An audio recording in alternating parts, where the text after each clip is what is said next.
ভাবুন তো, একটা নিখুঁত কবিতা, দুর্দান্ত কোনো মনস্তাত্ত্বিক উপন্যাস কিংবা একটা অসাধারণ চিত্রকর্ম যা পড়তে বা দেখতে হুবহু মানুষের তৈরি মনে হয়, কিন্তু পর্দার আড়ালে এর আসল কারিগর কোনো মানুষ নয়, বরং একটা এআই। হ্যাঁ, শিল্প সাহিত্যে এআই এর ব্যবহার এখন আর কেবল পরীক্ষামূলক স্তরে নেই, এটি এখন বাস্তব এবং একই সঙ্গে বর্তমান সময়ের সবচেয়ে বড় বিতর্কের জন্ম দিয়েছে। সাম্প্রতিক দিনগুলোতে শিল্প সাহিত্যের অঙ্গনে সবচেয়ে বড় জটটা উঠেছে কপিরাইট নিয়ে।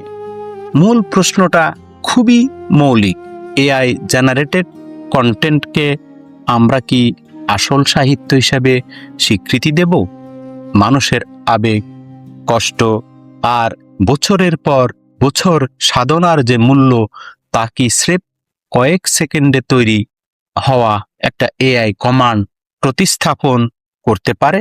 শুধু তাই নয়, আন্তর্জাতিক বিভিন্ন নামি দামি সাহিত্য পুরস্কারে এআই এর তৈরি লেখা বা চিত্রকর্ম অন্তর্ভুক্ত করা কতটুকু যৌক্তিক তা নিয়ে লেখক, কবি ও গবেষকদের মধ্যে এখন তীব্র দ্বিমত ও বিতর্ক চলছে।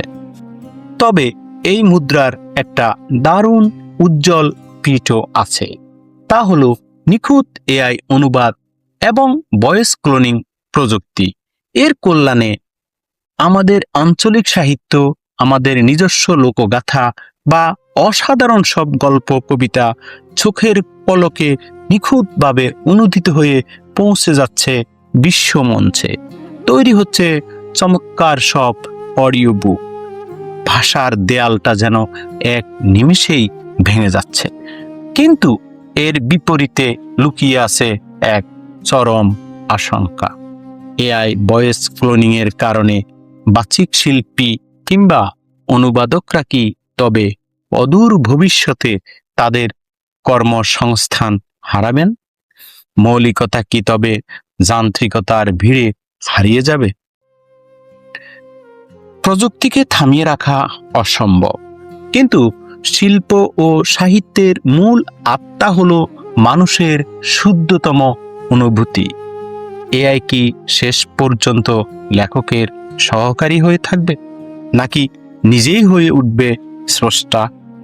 এই উত্তরটাই এখন খুঁজছে সমকালীন দুনিয়া। আপনার কি মনে হয়, এআই সাহিত্য কি মানুষের সৃজনশীলতাকে সমৃদ্ধ করছে নাকি ধ্বংস করছে?